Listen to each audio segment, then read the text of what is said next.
0, 1. Let's get started.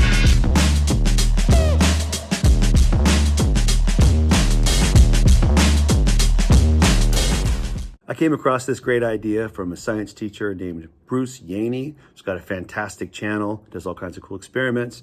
And what we have here is a block of wood, drilled a hole through it, fed the wire through there. What's the wire from? This is a grill lighter. It's a piezo, so there's not even a battery in there.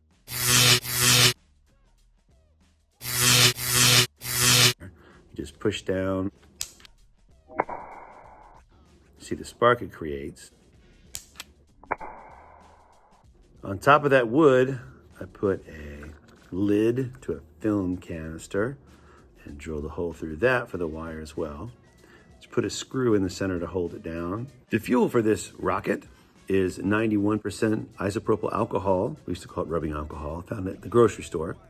And you only need 3 drops. That's it. If you put more than 3 drops, it will catch on fire, and we don't want that. We just want the alcohol to evaporate into a gas. So what I'm gonna do is 1, 2, 3 drops. Swirl it around a little bit, and then snap the cap. And we're gonna let it sit for at least 30 seconds. I've let it sit for over 20 minutes, and it still works every time, which is really cool.